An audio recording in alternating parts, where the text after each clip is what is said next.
Okay, good evening, everybody. It's pretty close to 7:30. It's 7:28. We'll call it 7:30. Close enough. Round it up. Welcome to the July membership meeting. We should have a fun meeting tonight. There's really one agenda item. There were multiples, but we figured we would roll it back to one to give it plenty of time. And it's really, let's talk about how field day went. You'll see that when we get to the agenda. One of the agenda items when we get there is to open up what we're going to hear from Dave, of course. We're going to hear from the band captains. And then what we'd like to do is hear from everybody and anybody, what their feelings were. What did they like? What did they think we could do? Anything at all that can help us make a better outcome for next year. If anybody says propagation, you're in charge of it. So with the exception of propagation, any kind of comments. But first, let's go over to Dave and then go around the room and everybody can introduce everybody. Dave, W4SAR, Efland. Karen, KG4YJZ, Eflin. Randy, Kilo Quebec 4, Romeo Oscar. Bob, W4FK.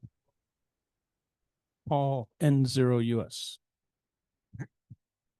Dave, K4DJW, Rougemont.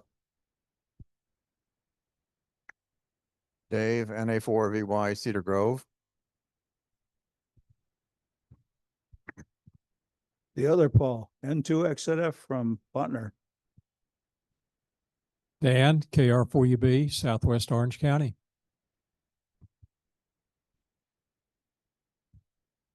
Boyd, KO4GJO, Hillsboro. Matthew, KQ4ZYW, Mebane. Lori, N1YXU, Chapel Hill. And while I'm here, I'll just do Zoom real quick. We have Charles, KQ4TNF. Mark was with us, but is not right now. And that's Mark, KR3AM, JR, N4JQR, Bill, WW1H, Fred, KN4QBZ, and Jerry, KR4DTD. If I missed anybody on Zoom, please unmute yourself and let me know. This is Tim, KC1TWR in Carborough. Hey, Tim, sorry about that. I just joined. Okay, thank you for being here. And this is Juan, KR4EQW on Zoom as well. And Mark is there. He was off screen, but I see him now. Who's that? Oh, Wilson, W4BOH, Hillsboro. Okay, thank you and welcome everybody. I do want to do one thing here first before we get too far along. Tim, please notice the badge. We moved you from 4 land to 1 land today. And you're not here to get your new badge. But anyway, the new badge is correct now, and we can get rid of your old one. Well, I appreciate that very much, and I would be there, but between the thunder and the lightning down here, it was too much. Not a problem. We understand. Okay, Lori's going to bring up the slides, and we'll roll into the agenda, and I will repeat some of what I said. Okay, check-ins. We've done that. Opening comments. Really not too much. I think we'll hear it as we go through the meeting tonight. We should be able to hear a lot about field day. Everybody put presentations together. You will hear from each of the band captains. Dave has an overview presentation as well as a presentation for the digital station. And you'll see after field day, we have succession planning presentations.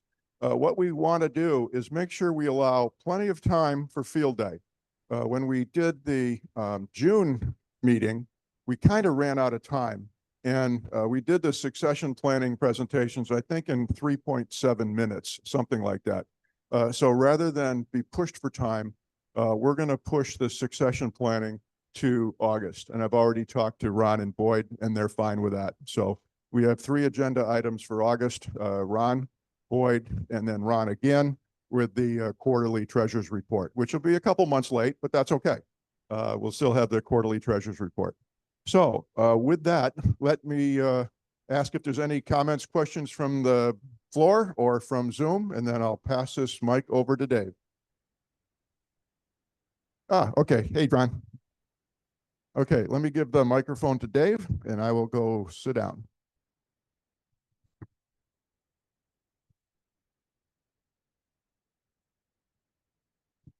All right. Well, thank you, everyone. Well, let's go to the slides for field day and uh well, one word for propagation. It was challenging that year, but we met the challenges. Um, the sideband stations in particular had a very tough row to hoe, and you knew the propagation was bad when the digital QSOs actually edged out the phone QSOs. You'll see that on the matrix I have for the score we have. But everybody did their best. They did what they had to try to get their QSO counts up, and people managed to have a good time anyway. Next slide, please. And one thing we did was, like for instance, we found that for most of Saturday, 15 meters was dead. Just before sundown, we had an opening on there. I noticed that on the digital band, so I let Joe know right away, and everybody else know, and they were able to go chase a little propagation there while that was still open. But we had a lot of good positive mindset still. They still just tried to continue working on it. You got to make the best of the situation. We did have a thunderstorm hit just about an hour after the opening of field day that sidelined us all for about 45 minutes until we waited for it all to pass. We had lightning popping all around us, not nearby, fortunately. And then for the rest of the weekend, we were able to operate very well.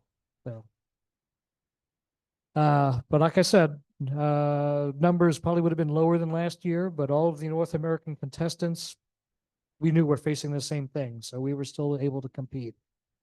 And the new operators were all encouraged to take part. We had quite a few new guys trying, if not working a radio for the first time, it certainly was their first kind of competitive setting, if you will, or working for field day.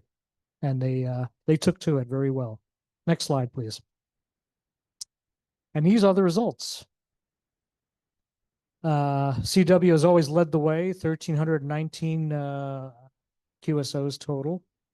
And I know the goal was 2,000 for you guys, but you had issues both with the propagation and with some noise. You'll speak on that later. Digital, surprise, surprise, actually did very, very well.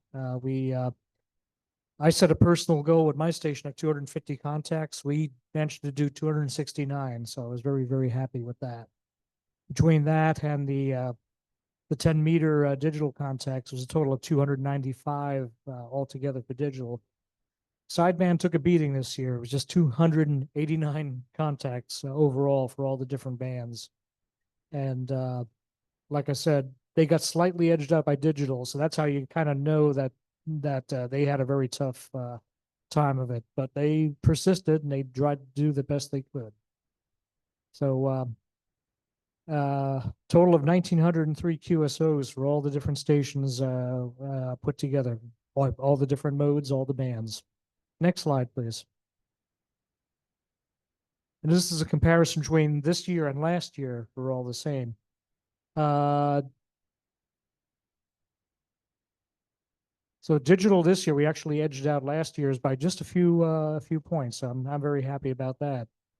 Sideband, quite a difference. Last year they had nearly 700 contacts, and here there was just under 300. So that's why it's good to have a mix of modes and working all different bands. You can compensate for what's not doing so well on one part of the band or one kind of mode. You can compensate with others by having a mixed lot working together. CW, you guys actually did a little bit better than last year. Last year you had 1,017. You had 202 more this year. And overall, last year we were just about 99 points better for everything, 2,002 QSOs as opposed to 1,903 this year. But as I said, throughout North America and Canada, they were facing the same thing. So I have a feeling that our rankings will do fairly well. I don't think we will have dropped. Let's put it that way. Any questions so far on this? Paul.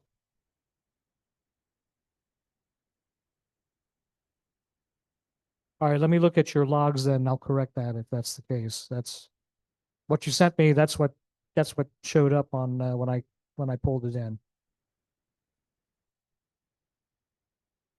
Ah, okay. Let me look through my mail. I may still have your log somewhere else and I'll put that in. So good. That'll bump things up a bit. And that's why I put out the notice of this as the kind of the draft final results. I do check through everything thoroughly before I make the final send the final results to the ARL, put the official results in. Okay, so next slide, please. Yes, another question. Were all of the stations able to operate the same amount of time? Yeah, it depended on whether you had butts in chairs at all of them. For my digital station, I could tell you from 3 a.m. to 6 a.m. On Sunday morning, it was unmanned because I was the last guy there. At 3 o'clock, my body just gave out and I crashed on my cot for 3 hours and I was back at it at 6 o'clock. All the other stations, I guess the band captains can talk about how their manning was for everything. So there's room for more butts and chairs. Always, always. Especially we could use night owls.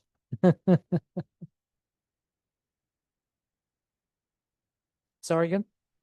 Injury from a fall. Harbor Living Center, 303 East Harbor.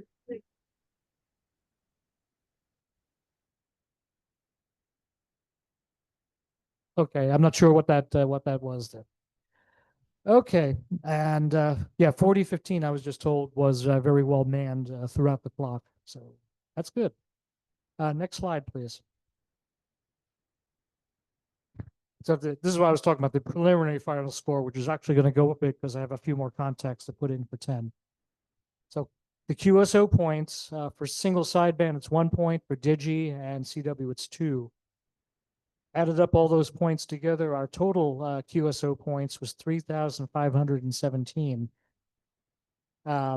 Since we stuck with 100 watts or less, but we were greater than 5 watts, I don't think anybody was doing QRP this year. That's a ×2 multiplier on that. So that's 7,034 points right there. And then these are all the bonus points I'm aware of. That if anybody knows of any that I missed, let me know. I think this is what we covered.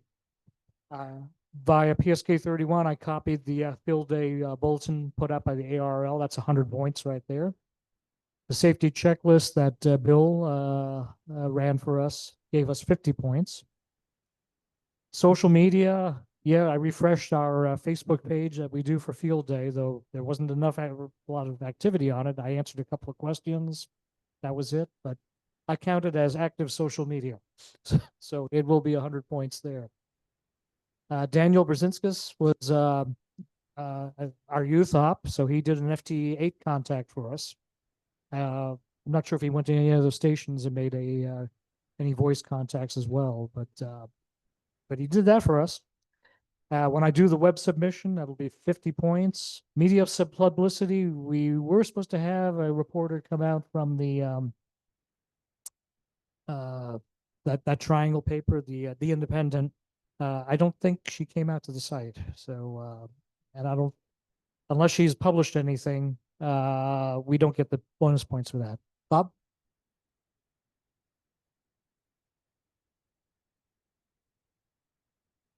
Yeah, no, I didn't see any news types around the on the site. So, oh well. So maybe next year we'll do better on that. So the tentative bonus points we had was 320.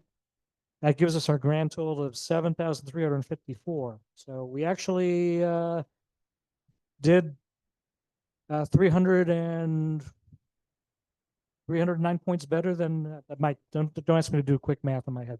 309 points better than last year. So we actually did a little bit better than last year, despite the challenges in the propagation. And then that goes to all the work that everybody did, working the stations as best they can, overcoming the challenges, and I'm very pleased with how it all worked out. And although everybody kind of griped about the propagation, there's like the weather, you can't do anything about it, but they had a good time anyway, just trying to meet the challenge. So thank you all for that.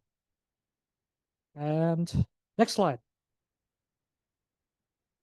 All right, now, this is the part where we go to the band captains. This is where I take off my field day coordinator cap, and I'm just the band captain for the digital station. We did 3 modes: FT4, FT8, PSK 31. Next slide, please. That was my setup. The Elecraft K3, Microsoft Surface Studio laptop. I used an outboard USB sound card. Anytime you're doing digital work, it's often better to get an outboard sound card instead of trying to use the native sound card within your laptop. They always seem to work a whole lot better that way. WSGTX was the software I used for FT8 and FT4. Digipan is used for PSK 31. And on the same laptop, I was running the N3FJP logging software, but I used 2 monitors. So my logging was on one screen, the digital was on another, and that worked out just fine.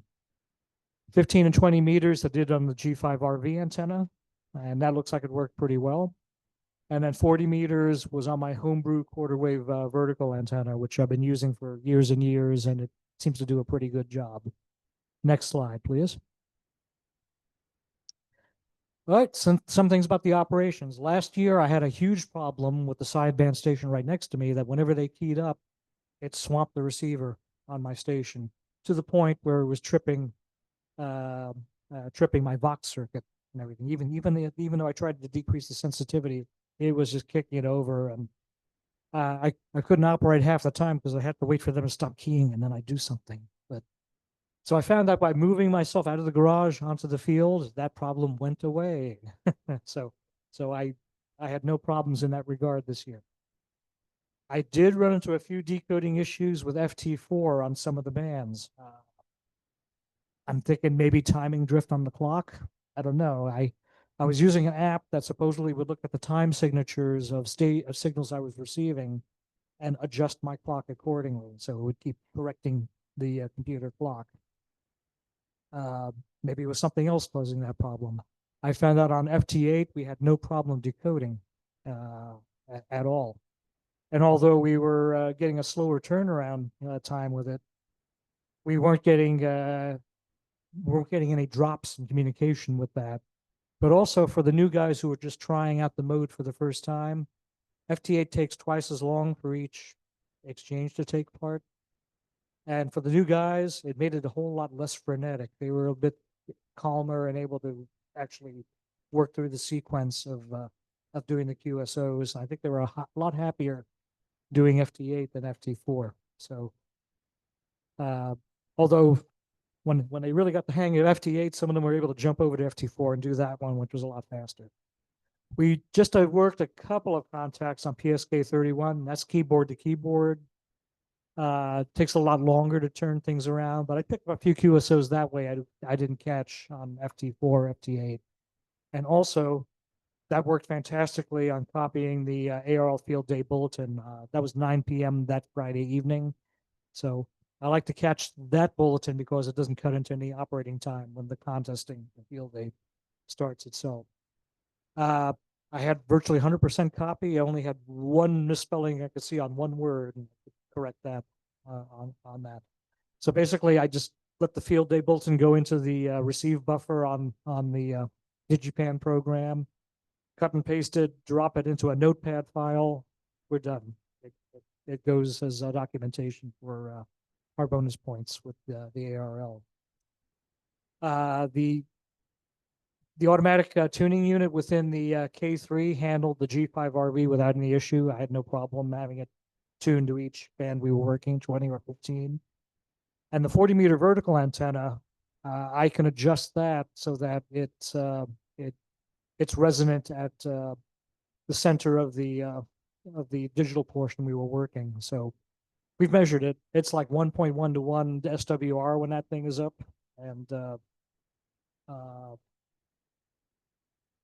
bottommost section, the bottommost pipe there has holes drilled every 6 inches, and then there's two holes drilled 4 inches apart at the pipe that goes into it. So I'm able to slide up and down to find the exact length I need and hold it in place. So is that a home brew? Yes. You gonna share the plan? I could put one together to show everybody. That could be a good show and tell one day. I'm not going to put the whole thing up in the parking lot here, but I could show you the base plate and all that. And you probably had, if you had to look at it, the radials on that thing are metal tape measures. I just run that out from the base plate. It's always worked very well for me. And for those of you who are here for very long ago field days, that's actually the lower half of an 80-meter antenna. So we got some stories there about raising that thing up. That was scary. It also worked well on 80 when we had it fully set up. Any other questions so far regarding the digital station? Next, please. All right, as I mentioned before, for new ops, FT4 and FT8 were a bit intimidating at first, but as they became used to the flow, they liked it. I had one op there who stuck with us till late in the night because he's supposed to go home, and he went home and called home and says, "I'm going to be a little bit longer," and he kept on working at it, which was great. And then, as I mentioned before, Daniel KQ4GOB became our youth bonus operator here, so he worked a contact for us on that, did a great job.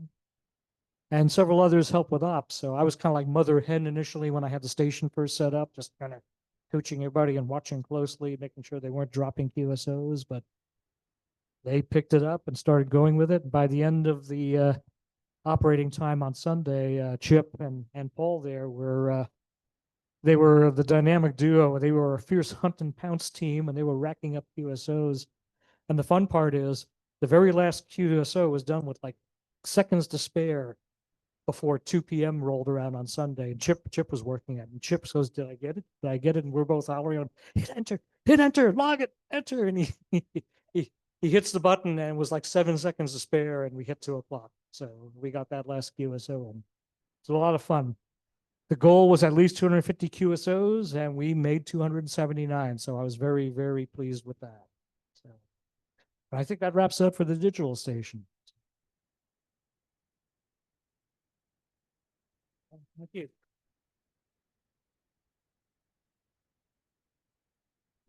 I hope can I stay over here?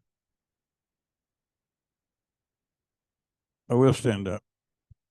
Hate for anybody to miss the view.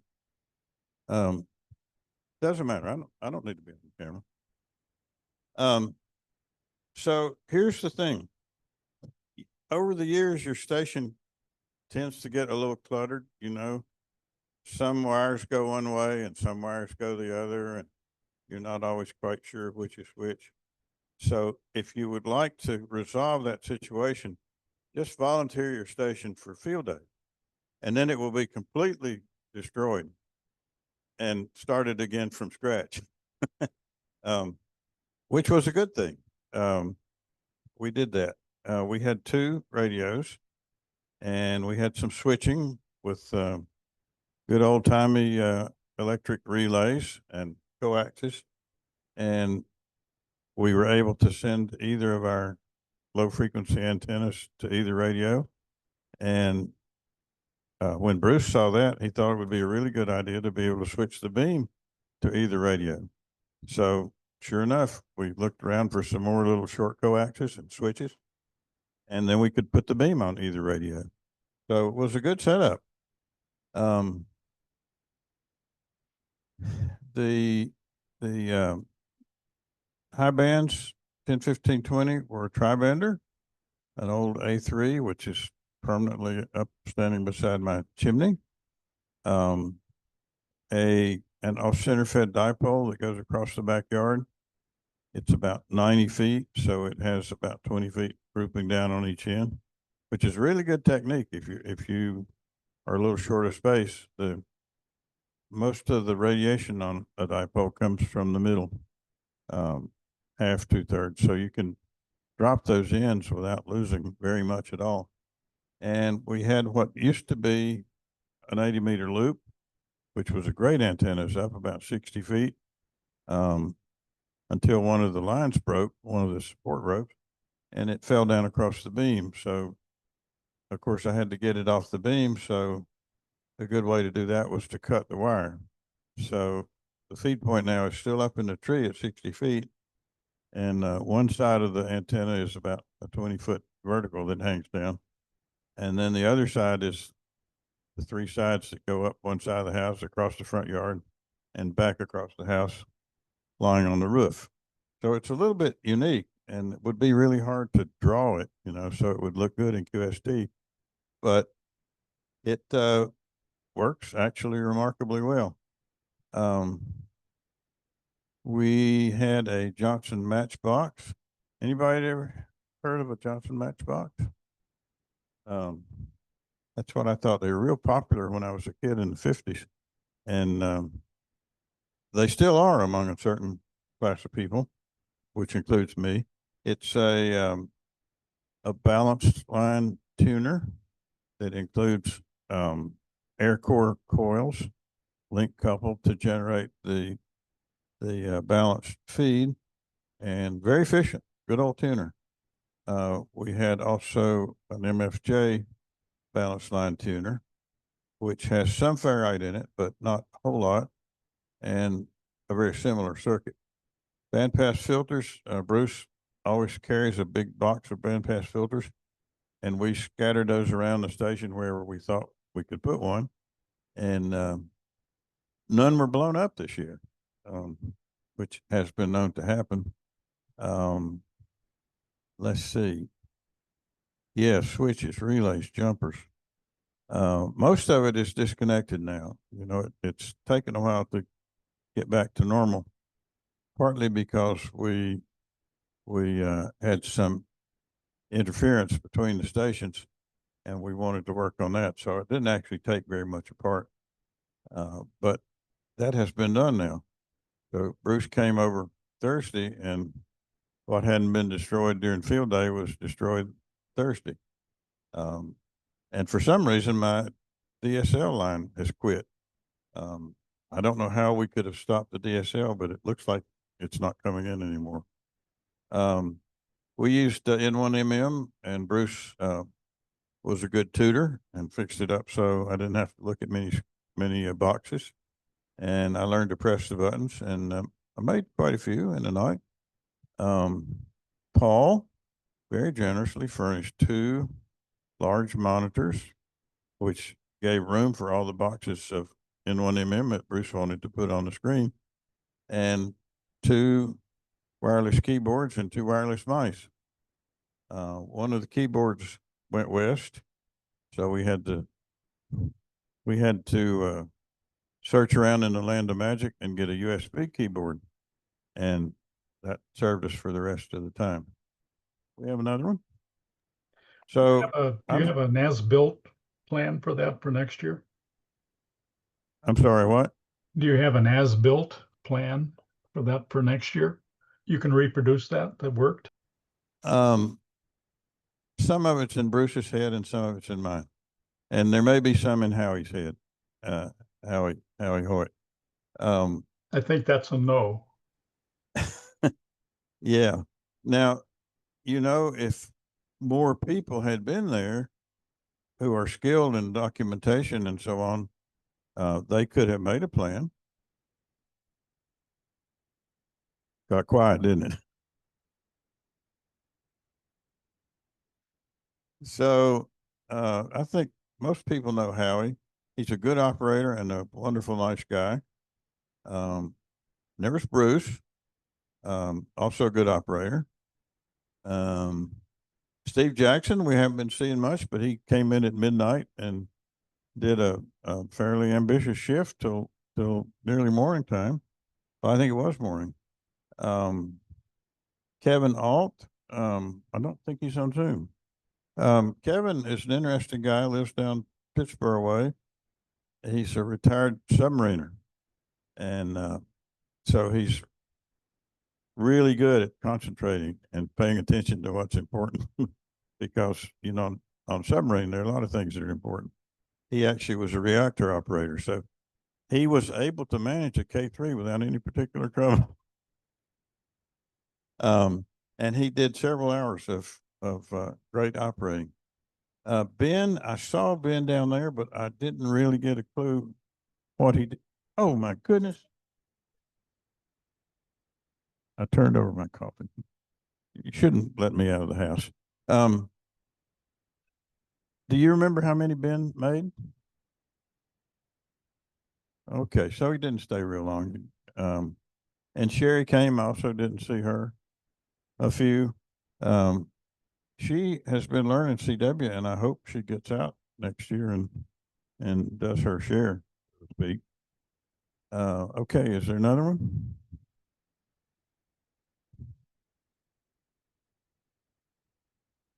Oh, how's that for scenic? Looks like Bruce. Who's the close one? I can't. Oh, that's Kevin. That's Kevin Alt. Really nice guy and a really good operator. We kept them going most of the time. We had some noise, which we'll tell you about in a minute. Got another one. And I have to say, Bruce made these slides. I'm not. Well, I think I should admit that I don't really like slides much, especially making them. So we were down there out of the rain and in relatively cool air. We had a couple of tons of spare parts if we needed them. And a few were. We did use some cables and connectors and stuff like that. I can't see the third line. Oh yeah, that's the spare parts. Oh, that Laurie is really sharp. I can look at my own screen. So 2 rigs mostly worked. The rigs worked fine. We had noise. We sometimes ran and sometimes search and pounce. I found that there were so many people that I could search and pounce as fast as I could run. That's because I'm not very good at running, I guess. We had Wi-Fi, fortunately, unlike now when it's blown up. We had interference that we didn't understand. Some of it was constant, and some of it was getting worse when we keyed. And I think I let Bruce tell you about searching for this noise. He really enjoyed that. Any more? So we had a good time in the Land of Magic. Bruce brought his K4 and I had 2 K3s. Well, 1 K3 was loaned out to Joe and I had the other one. And somebody brought over yet another one because when chasing the noise, we switched them around, but didn't make any difference. It was a lot of fun, and we had a chance to really get upset and yell at each other when the noise started, but we didn't. Instead, we made fun of each other and laughed, and that made the noise a lot more bearable. Hold on. Thanks, Wilson. Appreciate it. As Wilson said, we had a fantastic time. Usually I get into contest mode. I look at the keyboard, I look at the computer, I look at the monitor and I don't see anything around me. The bad news is we had interference, radio to radio interference. The good news is we had radio to radio interference, because I probably had the most relaxing field day that I've ever had this year, because the noise was such that we really couldn't operate both radios at the same time running. We could do one search and pounce if we made the contact between the time when the other person was running. So I got the opportunity to walk around, talk to people, just sit back and relax, and I had a ball. But let's talk about the noise. We purposely wanted to have 2 radios. In fact, that was Howie's suggestion. Let's run 2 radios this year so we can both run, because he hasn't been to field day in quite a few years. I don't think since COVID, actually. So he wanted to come and we wanted to both be able to run on whatever bands were open. And I figured, well, we're in Wilson's house, so we've got access to, he used to have Wi-Fi till we broke it. We had access to his Wi-Fi. So I brought up a piece of software, VE7CC skimmer.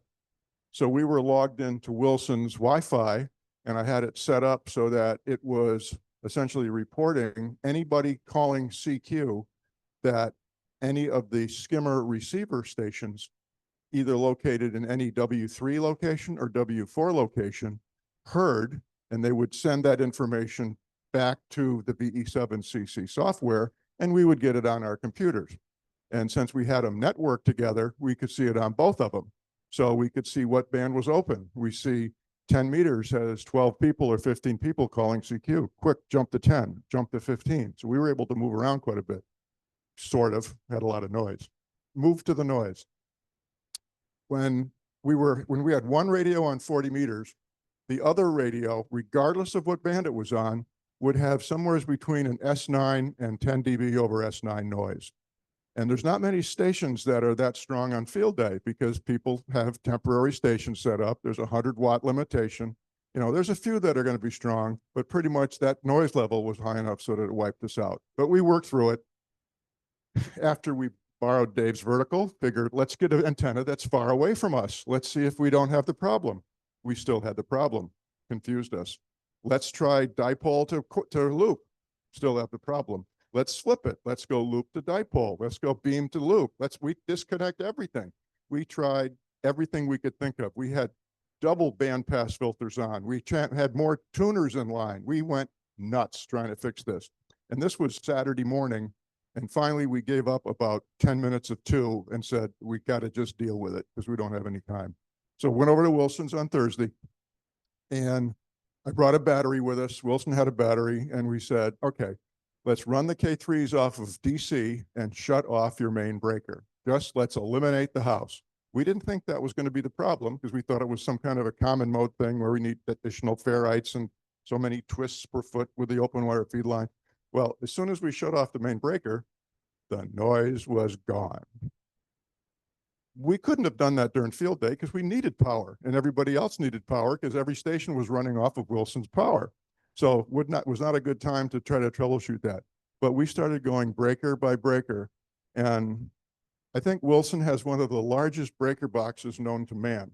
I think there's 60 breakers in it or something. I mean, there's a huge 40, okay, a huge quantity of breakers. So, you know, you start in the upper left and start, you know, everything off, on, you know, obviously walk. Well, it wasn't until we got in the second column to breaker 8B. Amazing how you remember these things when they take a while doing it. 8B, turned it on, noise. Where's 8B? Breakers aren't labeled. But Wilson knows where 8B is. Of course he does. He knows where every part in the land of magic is. Why wouldn't he know where 8B goes? So he walked upstairs. There was a AC strip sitting next in his kitchen next to the couch and the coffee table there. Unplugged it. We're on HTs, by the way. So he's upstairs, unplugs that. And I said, noise is gone. Plugged it in, noise is back. So one at a time. So that one turned out to be a Dell laptop power supply and charger. That's one. Okay, let's move to 9A. Keep going. Make a long story short, because I could be up here for probably about as long as it took us to figure this out. When we got to, you'll see there's some HTs on the back table. 3 of them, as a matter of fact. They are priced very attractively as long as you promise you will not bring the HT and the charger to field day. Those 3 HTs, why did my mind just go blank for the name?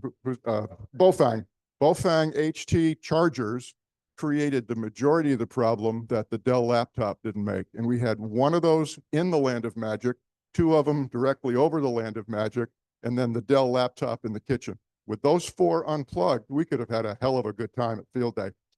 More than we had.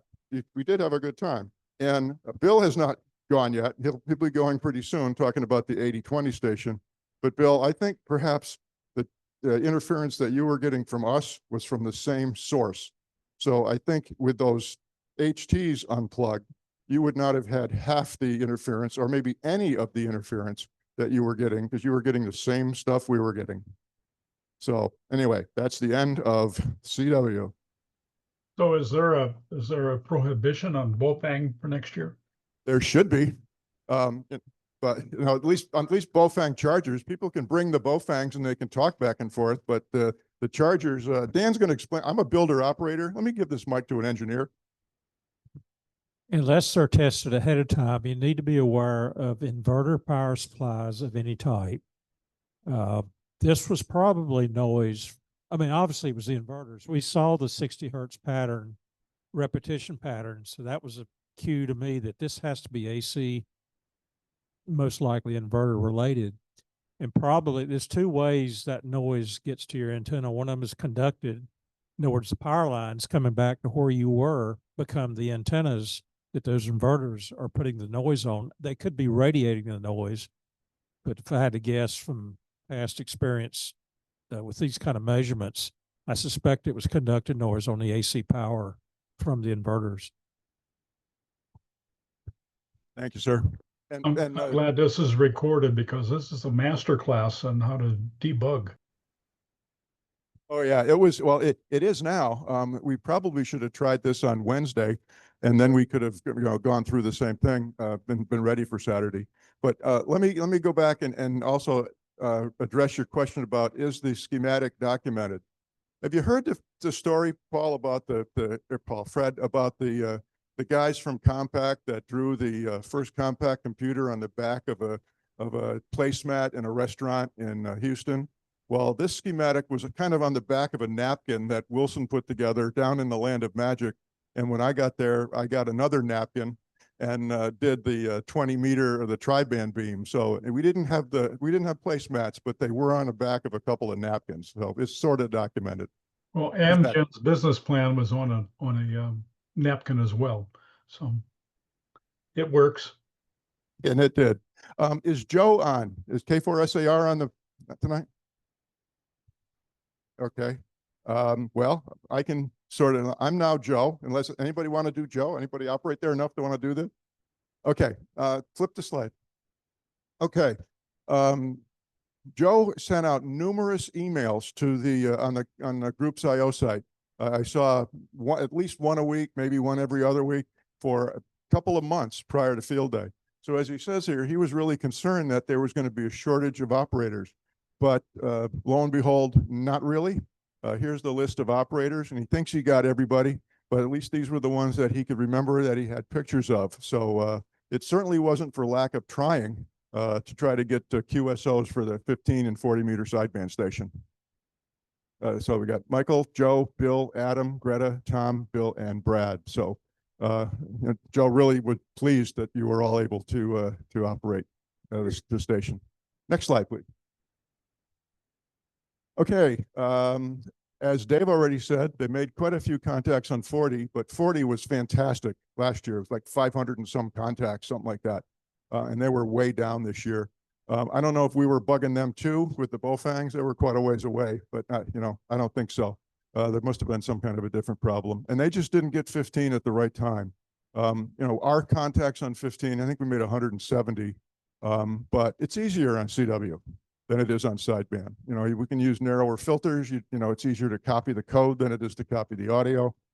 So we were successful, but not extremely, and it really put up a problem for these guys. Let's see. Oh, interference with frequent S9 blast. Well, he didn't name anybody there, so I'm not sure who it was, but it probably was us. Could have been Dave. So it's probably between the CW station and the digital station. We're probably blowing up the sideband station. Next slide, please. Okay, and I was there for this. Howie got there shortly before Joe was putting up his antennas, and Howie brought his tennis ball gun, his pneumatic tennis ball gun, to put shoot the ropes over the trees, and that was fun. I really enjoyed that. I borrowed that several times from Howie, and it really worked great. So that worked well.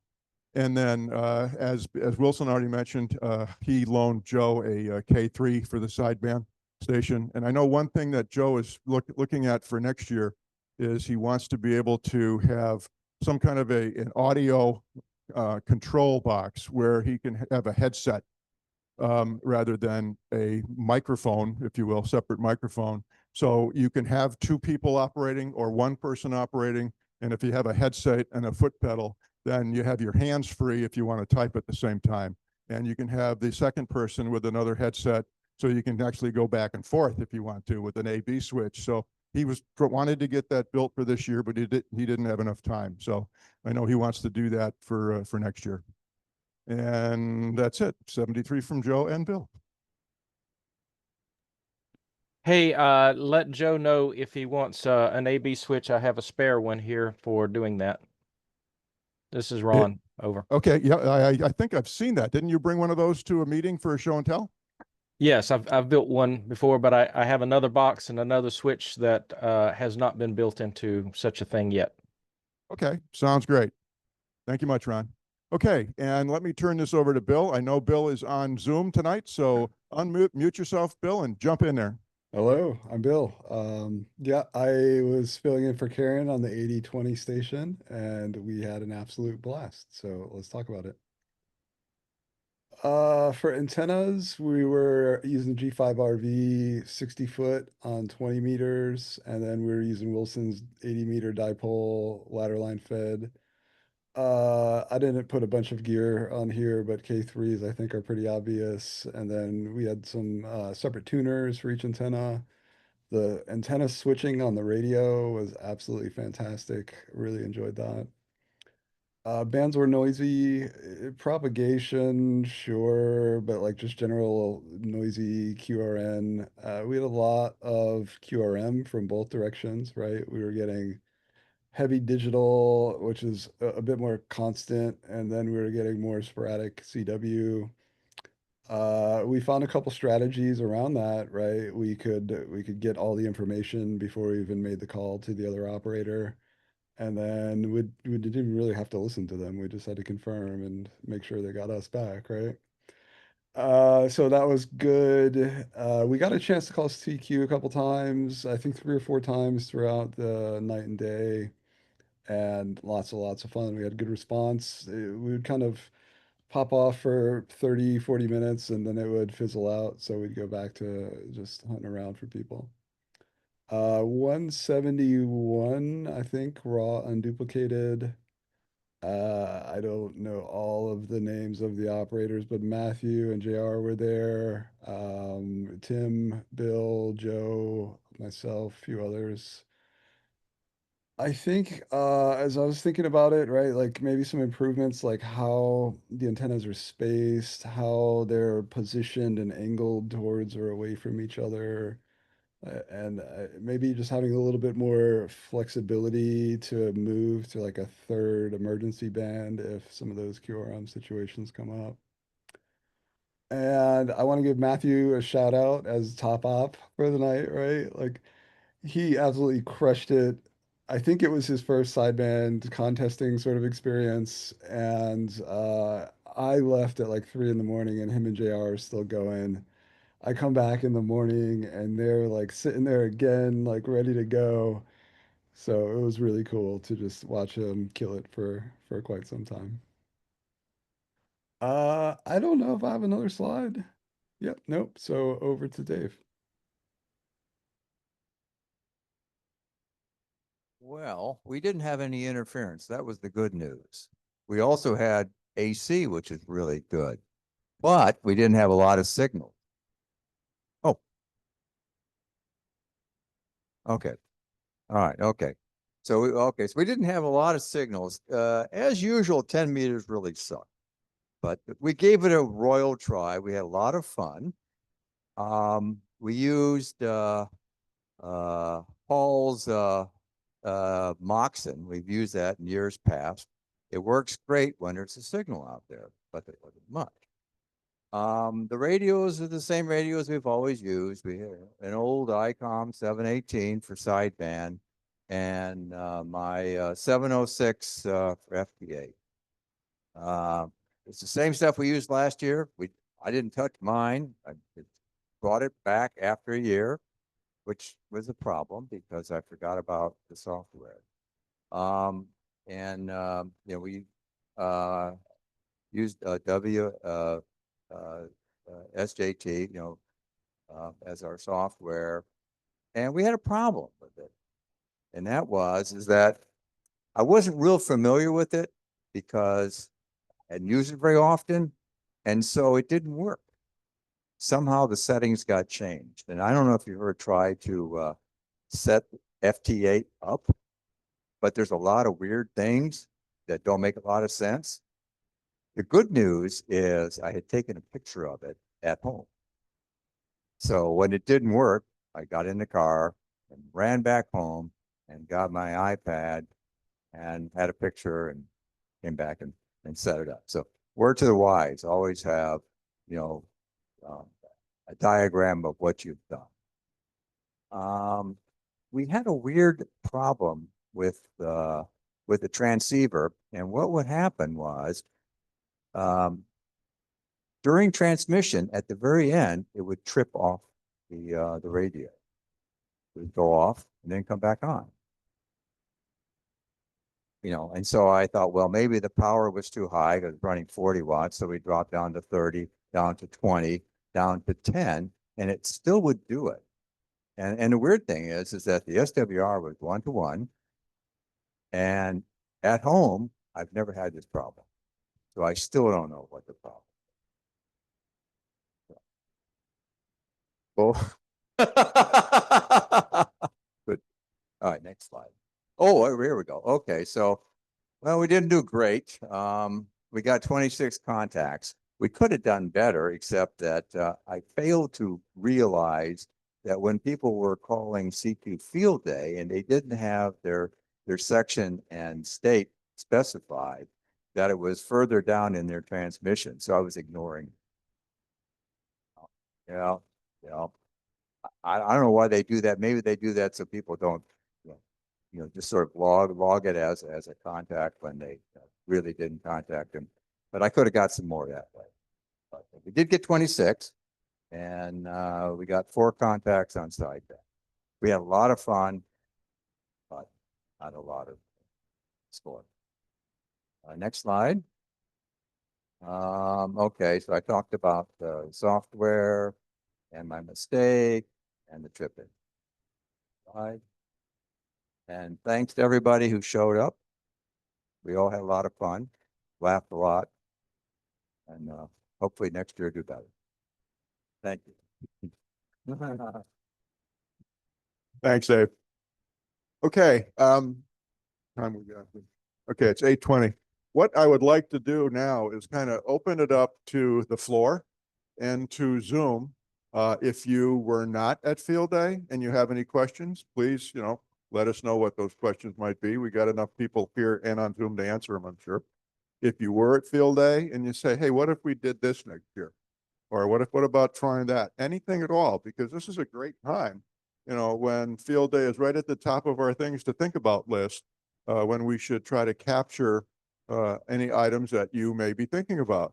And one of the things that Howie and I think Wilson and I have talked about already is maybe, try out the 2 radios earlier than Saturday morning. If we're operating Class D, I mean, we could fix it today, which is kind of what we did last week, because there is no 24-hour setup. I mean, you're operating from your home station. That's why you have a little more flexibility, and that's why you have a little less, multipliers on the score. But, that gives you the ability to use the home antennas, which is initially why I thought, hey, let's operate in the land of magic. But anyway, I digress. Anybody have any comments that they would like to make? And Lori's raising her hand. Is there somebody on Zoom? Oh, yeah, if Wilson has a comment, if you're on Zoom, just go ahead and raise your hand if you know how to do that.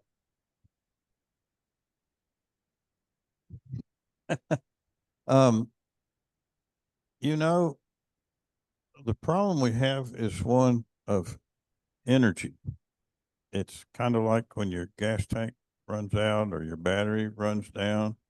There are a lot more faces at dinner than there are at operating. And I think we need to search our conscience and maybe inspire some of those people who didn't come out to do so. It's about 1,000 feet from the land of magic down to the other end of the pond. And there's a beautiful spot down there for camping or antennae. The only problem is it's quite a ways from the food. So we've never had anybody who was enthusiastic about using it. But if we could get a little energy going, there could be a station down there. It could be powered from Chris's house. It could be powered from the barn. We could put a station in the barn that has a chance of making more contacts. Now, we didn't this year have the guy who always wanted to be on 6 meters. He made even fewer than 10-meter people. So there is something to be said for points if you're into that kind of thing. So I urge those who are here and those on Zoom to consider a more ambitious operation next year. You know, we used to put up 4 temporary towers and run the tractor and the demo hammer and drive ground rods and things like that and so on. So we could do that again. And there are plenty of spaces for antennae that are farther apart than what we had.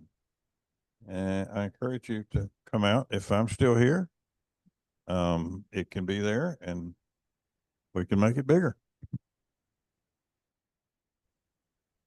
Thanks, Wilson. Let me bring, Dan's got a comment. Yeah, go ahead, Dan. Maybe this is a good follow-up to Wilson.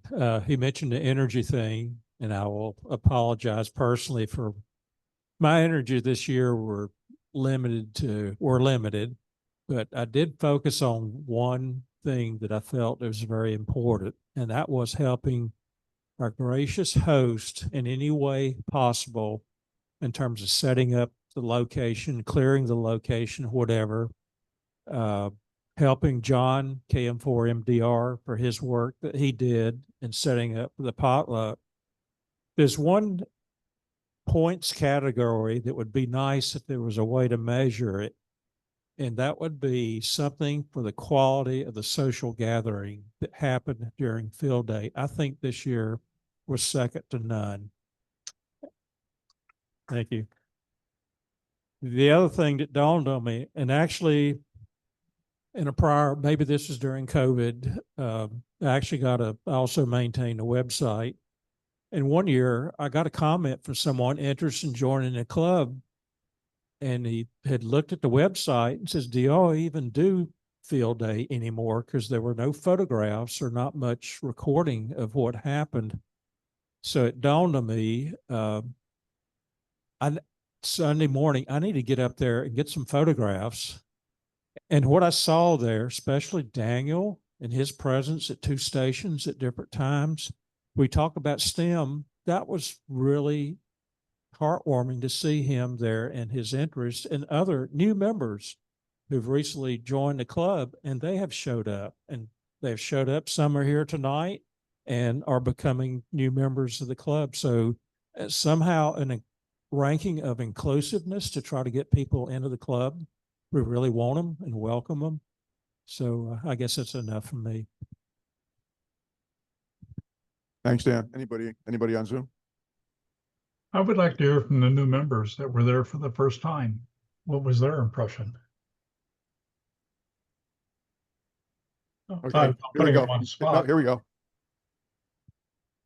Hi, Matthew here. I'm one of those new members since it's been less than a year since I've been licensed, but I definitely had a blast with field day, especially with JR and Bill on the 80/20 station.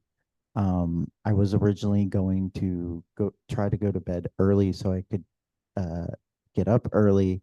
That plan went straight out the window when I was working with JR, and it was such a blast. I had a lot of fun with that. And I just want to thank everyone here with both OCRA and DFMA of just being so nice and friendly and just opening and accepting me really quickly.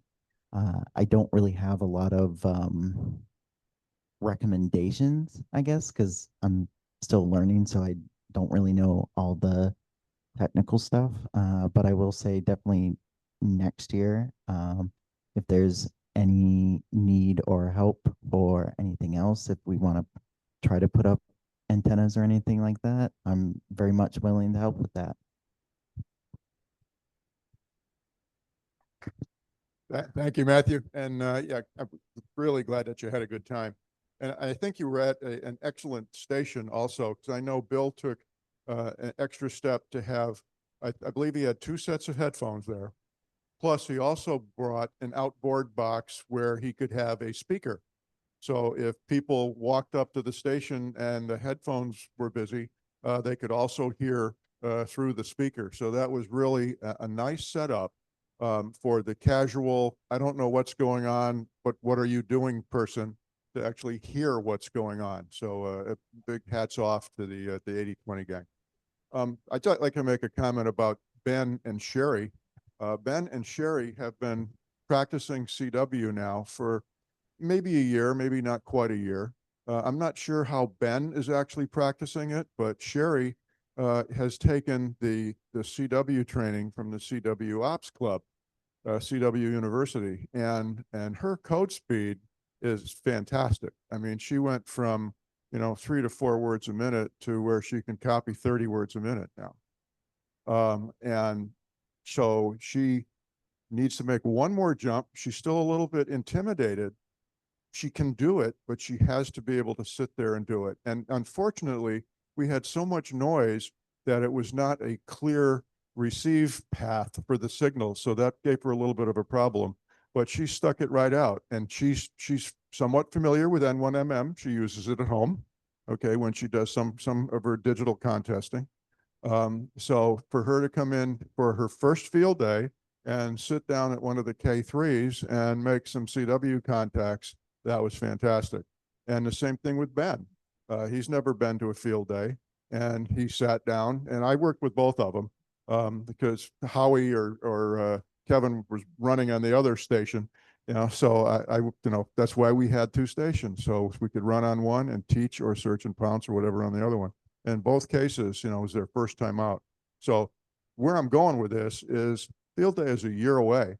If you think you may have an interest in CW, what I don't recommend is you don't know CW, you walk in and say, can I sit down and make contacts? No. Okay, if you take the time to learn CW, you don't need to copy 30 words a minute because we were going probably 22 words a minute when they were on, okay? We were going slower. The stations would slow down for us. Who was it? Bill mentioned it, that the interference was bad. They would pre-copy the exchange. Well, they could do that too, okay? On CW, if you're search and pounce, you just copy the exchange. You can copy your own call, probably copy your own call at 40 words a minute, okay? And the exchange is already there. So there's a way to get there. So you got a year if you want to learn CW to come join us next year. I'm sure we'll have 2 stations, and I bet we'll have 2 stations without interference. So it'll be a heck of a lot easier. Okay, enough out of me. Any other comments from anybody? Hey all, I don't know if you guys can hear me. Go ahead. Oh, They hear you. oh yes. This was my my first time out of field day. I think I talked to Bruce, I think the night before over one of the repeaters locally, and I really had a good time. I brought my son. He's 7 years old, and this was our first time out there. So it was very nice to check out the digital, and then I think we spent maybe like 20 to 30 minutes with Bill trying to get a contact on single sideband, but we couldn't get my son to make the contact. There was those guys downstairs were interfering a lot. But overall, it was a really good time. I'm excited for next year. Hopefully, I can participate a little bit more and plan in advance. So thank you all. Well, I'd like to thank you too for your initiative. Yeah, we talked on the way home on the OCRA 442 machine, and I told you at that time where the field day was going to be in Wilson's call sign. But between you're in a car, I'm in a car, so by the time you got home, the notes were gone, but you knew it was the this is initiative, folks. He knew it was the OCRA DFMA field day. So he goes out on the internet thinking, well, let me just look around for the OCRA DFMA field day. Where did they have it last year? Maybe they're having it the same place this year. So he actually went out and searched around and found all of that, and then ended up there Saturday with his son. So thank you very much for coming and for a great example of initiative to come out and see what we're doing on the field day. So well done, Juan, and great to meet your son. Thank you guys. Appreciate it. And hopefully I can participate a little bit more and ask you guys for resources. There's a lot to learn, and I'm hoping you guys can share some of the knowledge with me. Thank you all. All right, thank you. And I think I'd be remiss not to, the other part of the equation, by the way, besides having the operators and the stations, is the logistics. because we all got to eat, we all had to stay hydrated, and I want to acknowledge John Boone, KM4MDR, because he did a capital job of putting all that together. I mean, not just Friday night for the OCRA DFMA dinner, which is like the biggest social thing we do of the year, but he took care of us through the whole weekend, and I think he should be acknowledged for that. He did a fantastic job.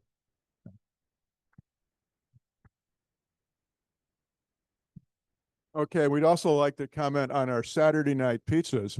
The gentleman that just had this microphone in his hand, Dave, bought pizzas for everybody for Saturday night, and that was a really nice treat to just walk into the garage and somebody hands you a plate and there's a whole stack of pizza boxes there, and grab a slice, and that was really nice. So wait a minute, slice was nice? Did I say that? Okay. Any other comments around the room, around Zoom? You're making me hungry, Bruce. I'm sorry. No, I'm not. You're home. You can go to the refrigerator. Okay. Well, thank you very much. And we got here. Yeah, it's 8:34. I don't want to try to run through the succession planning stuff tonight. So what we'll probably do is shut down now and give everybody in the room the opportunity to have a couple of eyeball QSOs if that's what they want to do. And people on Zoom can hang around and talk while we start to tear things down. So Dave, great job again. If you keep doing this, go ahead. Paul, I've corrected the log, so those other few QSOs for 10 meters are in there now. That'll be reflected on the slideshow at the DFMA meeting tomorrow.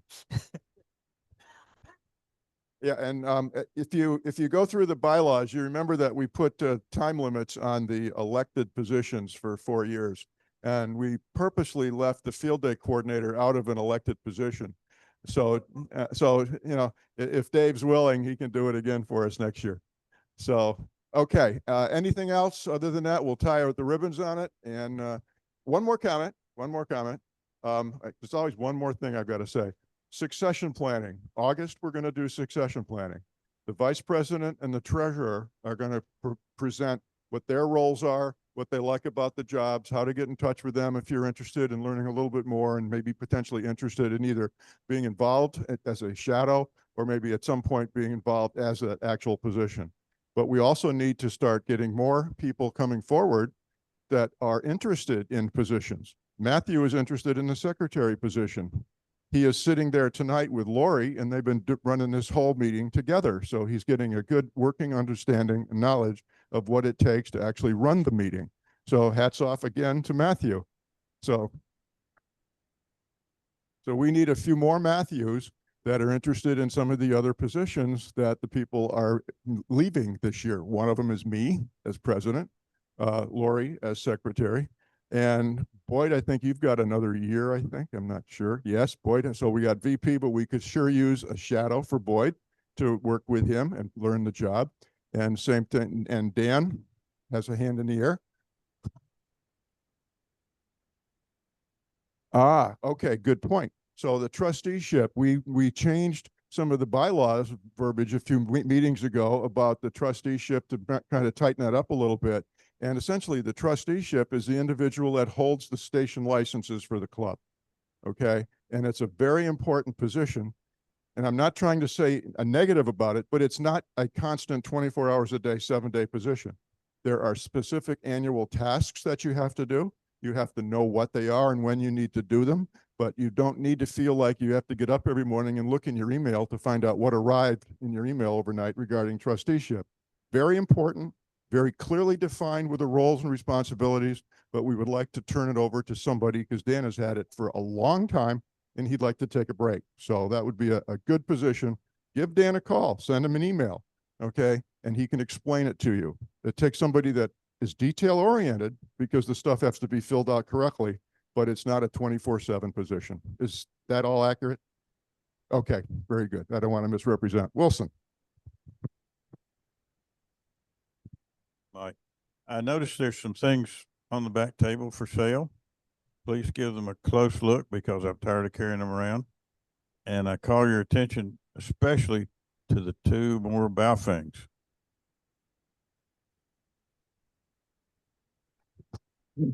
So another comment about the Baofengs, they don't create noise. They don't generate noise if you only have one station at home. Because when you're transmitting, you can't hear the receiver, right? When you're listening, you're not transmitting. And they're pre-programmed. That's right. At no extra charge. So there you go. Okay. With that, I think we're going to tie the ribbons on it. Thank you, everybody. Thank you very much. And we will see you in August.